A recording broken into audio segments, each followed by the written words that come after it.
ইতিহাসের পাতায় কিছু মুহূর্ত থাকে যা শুধু একটি দিন নয়, একটি যুগের অবসান ঘটায়। 1948 সালের 30 জানুয়ারি সন্ধ্যা 5:17 দিল্লির বিড়লা হাউসের প্রাঙ্গণ। মহাত্মা গান্ধী শেষবারের মতো তার দৈনিক প্রার্থনা সভায় অংশ নিচ্ছিলেন। ভিড়ের মধ্য দিয়ে এগিয়ে যাওয়া এই ক্ষণকিয়া বৃদ্ধ পৃথিবীর সবচেয়ে শক্তিশালী অস্ত্র, অহিংসার প্রতীক। কিন্তু আজ এই পবিত্র স্থানেই লুকিয়ে আছে ইতিহাসের অন্যতম নৃশংসতম হিংসার বীজ। হে রাম, এই ছিল মহাত্মা গান্ধীর শেষ উক্তি। যিনি সারা জীবন অহিংসার বাণী প্রচার করেছিলেন, তাকে হত্যা করা হলো সন্ধ্যায় এই নির্জন প্রাঙ্গণে। আর যে মানুষটি এই কাজ করলেন তার নাম নাথুরাম গডসে, একজন শিক্ষিত জ্ঞানী ব্রাহ্মণ যুবক। প্রশ্ন হলো, কি অপার ঘৃণা বা আদর্শিক বিশ্বাস একজন মানুষকে তার সময়ের সবচেয়ে শ্রদ্ধার ব্যক্তিকে হত্যায় উদ্যত করে?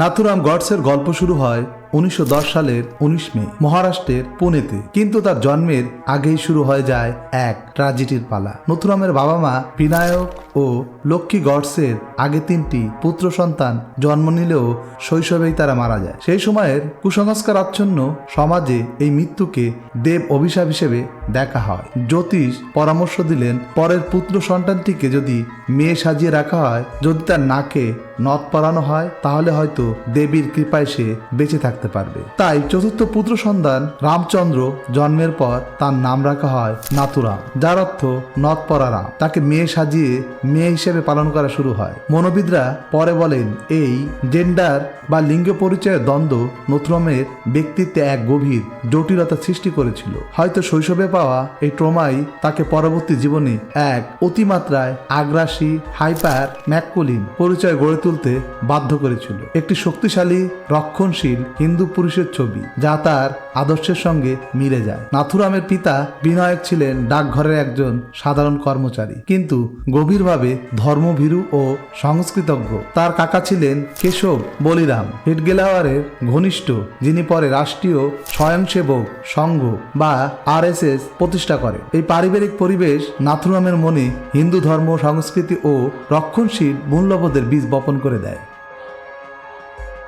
নিয়মিত শিক্ষা সম্পূর্ণ থাকলেও নাথুরাম ছিলেন একজন উৎসাহী স্বশিক্ষিত পাঠক। তিনি গভীরভাবে অধ্যয়ন করেছিলেন হিন্দু শাস্ত্র, মারাঠা ইতিহাস এবং সামরিক রাজনৈতিক লেখা, বিশেষ করে বিনায়ক, দামোদর সাভারকার এবং স্বয়ং মহাত্মা গান্ধীর রচনা। তবে দুই মহান ব্যক্তিত্বের চিন্তা তার মনে দুই বিপরীত প্রতিক্রিয়া তৈরি করে। নাথুরাম হিন্দু পুরাণ ও ইতিহাসে দেখতেন রামের রাবণবধ, কৃষ্ণের কংসবধ, বীরত্ব কথা। তার মতে হিন্দুত্ব মানেই আত্মরক্ষা ও ধর্মরক্ষার জন্য শক্তির প্রয়োগ। অন্যদিকে গান্ধীর অহিংস ও সত্যগ্রহের দর্শন তার কাছে মনে হয়েছিল দুর্বলতা, হিন্দু বীরত্বের ইতিহাসের পরিপন্থী এবং ভারতকে ব্রিটিশ ও মুসলমান উভয়ের কাছেই নীতি স্বীকার করানোর একটি কৌশল। নাথুরাম স্বয়ংক্রিয় সদস্য হয়ে ওঠেন হিন্দু মহাসভার। সেখানে তার দেখা হয় নারায়ণ অসম্পের সঙ্গে, একজন সাংবাদিক ও সংগঠক, যিনি হয়ে ওঠেন তার মস্তিষ্ক ও পরামর্শদাতা। এই চক্রে আরও ছিলেন হোটেল মালিক বিষ্ণু কারাকারে এবং নাথুরামের ছোট ভাই গোপাল গডসে। তারা সবাই একটি বিষয়ে একমত ছিলেন, মহাত্মা গান্ধী হচ্ছেন হিন্দু জাতির প্রধান শত্রু। কিন্তু কেন? গান্ধী তো ছিলেন অহিংসার প্রতীক। নাথুরাম ও তার চক্র গান্ধীর মধ্যে কি দেখেছিলেন? গডসের বিচারে গান্ধীর অপরাধ ছিল প্রথমত দেশভাগ। গডসে বিশ্বাস করতেন গান্ধী ও কংগ্রেসের নেতৃত্বে মুসলিম লীগ ও জিন্নার চাপের কাছে নীতি স্বীকার করে হিন্দুদের পবিত্র ভূমিকে দ্বিখণ্ডিত করেছেন। তার মতে গান্ধী ছিলেন পাকিস্তানের প্রকৃত জনক। দ্বিতীয়ত মুসলিম লীগ তোষণ।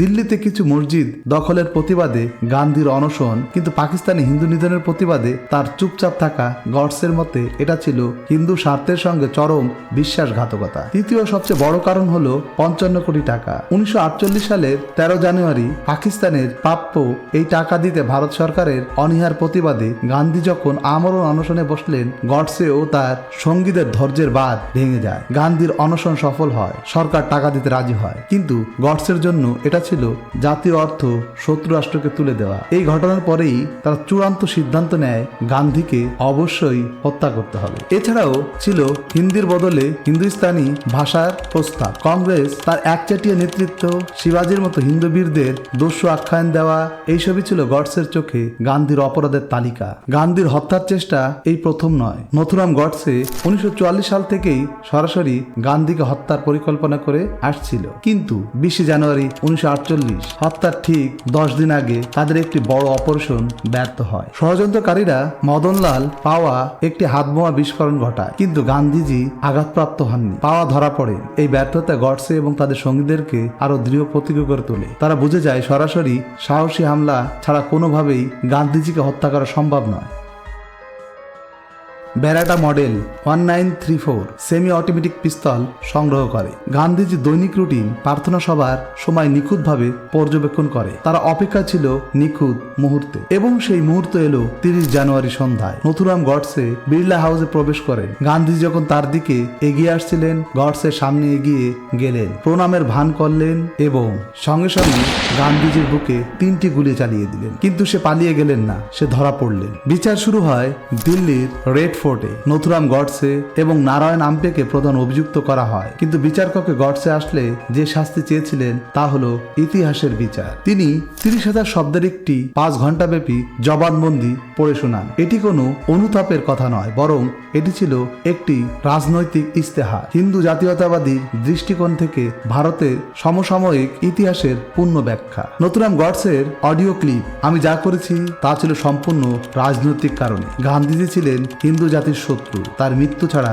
হিন্দুস্তানের উদ্ধার সম্ভব নয়। আমি কোনো করুণা চাই না, আমি শুধু চাই ইতিহাস একদিন আমার পক্ষে সাক্ষী দিবে। 1949 সালের 15 নভেম্বর নথুরাম গডসে ও নারায়ণ আলেম্পের ফাঁসি কার্যকর করা হয়। খবরটি শুনে জেলে বন্দী গান্ধীর ছোট পুত্র দেবদাস গান্ধী শুধু বলেছিলেন, আজ আরেকজন মানুষের প্রাণনাশের মধ্য দিয়ে আমার বাবাকে হত্যা করা হয়েছে। অন্যদিকে গডসের ছোট ভাই গোপাল গডসে সহ অন্য ষড়যন্ত্রকারীদের যাবজ্জীবন কারাদণ্ড দেয়া হয়। গোপাল গডসে 1964 সালে জেল থেকে মুক্তি পান। জীবনের বাকি দিনগুলি তিনি তার ভাইয়ের কাজকে একটি দেশপ্রেমিক কর্তব্য হিসেবে তুলে ধরতে চেষ্টা করেন। তিনি বই লিখেছেন এবং বিভিন্ন জায়গায় এ ব্যাপারে সাক্ষাৎকারও দিয়ে বেড়াতেন। আজ 75 বছর পরও নথুরাম গডসে শুধু একটি ইতিহাসের চরিত্র নন, তিনি একটি রাজনৈতিক আদর্শের প্রতীক। ভারতের একটি শক্তিশালী গোষ্ঠী তাকে গোপনে শ্রদ্ধা করে, তার জন্মদিন পালন করে, তাকে দেশপ্রেমিক বলে এখনো প্রচার করে। গান্ধীর অসাম্প্রদায়িক বহুতত্ত্ববিদ ভারতের ধারণার বিপরীত।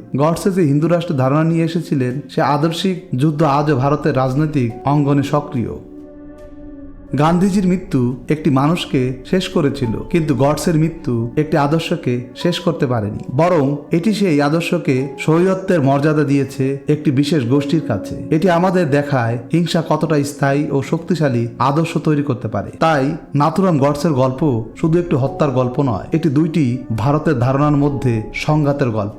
একটি ভারত যার নেতা গান্ধী, যেখানে অসাম্প্রদায়িকতা, বহুত্ববাদ ও অহিংসা হলো মূল মন্ত্র। আরেকটি ভারত যার গডসে, যেখানে ধর্মভিত্তিক জাতীয়তাবাদ, শক্তি প্রদর্শন ও সংখ্যাগুরু সমর্থনই চূড়ান্ত। গান্ধীজি হত্যার বিচার আদালতে শেষ হয়ে গেছে 1949 সালে, কিন্তু ইতিহাসের বিচার আজও চলছে। প্রতিদিন আমাদের সমাজে, আমাদের রাজনীতিতে, আমাদের ব্যক্তিগত পছন্দে আমরা এই দুই আদর্শের মধ্যে কোনটি বেছে নিচ্ছি, তার মধ্যেই আমরা ইতিহাসের চূড়ান্ত রায়কে প্রভাবিত করছি। নথুরাম গডসে চোখের বদলে চোখ নেওয়ার পথ বেছে নিয়েছিলেন। তিনি মনে করেছিলেন একজন মানুষকে মেরে ফেললে একটি জাতির সমস্যার সমাধান হবে, কিন্তু ইতিহাস বারবার প্রমাণ করেছে হিংসা শুধু নতুন হিংসার জন্ম দেয়, আর অহিংসার শক্তি তা যতই দুর্বল মনে হোক না কেন, তার প্রভাবই চূড়ান্ত ও স্থায়ী হয়। আজ আমরা নথুরাম গডসের জীবন দেখলাম, একজন মানুষের মধ্যে জমে থাকা ক্ষোভ, আদর্শিক গরিমা আর চূড়ান্ত হিংসার কাহিনী। এই গল্প আমাদের শেখায় সর্বোচ্চ আদর্শের নামেও হিংসাকে কখনো ন্যায্যতা দেওয়া যায় না, কারণ যে পথ দিয়ে গডসে হেঁটেছেন সেই পথে শেষ প্রান্তে আছে শুধু ধ্বংস আর অন্ধকার। আর যে পথ দেখিয়ে গিয়েছেন গান্ধীজি, সেই পথে ঠিক, সেই পথে কঠিন, দীর্ঘ এবং বিপদসংকুল হলেও সভ্যতাকে এগিয়ে নিয়ে যাওয়ার একমাত্র আলোকিত পথই গান্ধীজির দেখানো পথ। ভিডিওটি ভালো লেগে থাকলে লাইক করে চ্যানেলটি সাবস্ক্রাইব করে রাখুন। দেখা হবে পরের কোনো ভিডিওতে। সে পর্যন্ত ভালো থাকুন।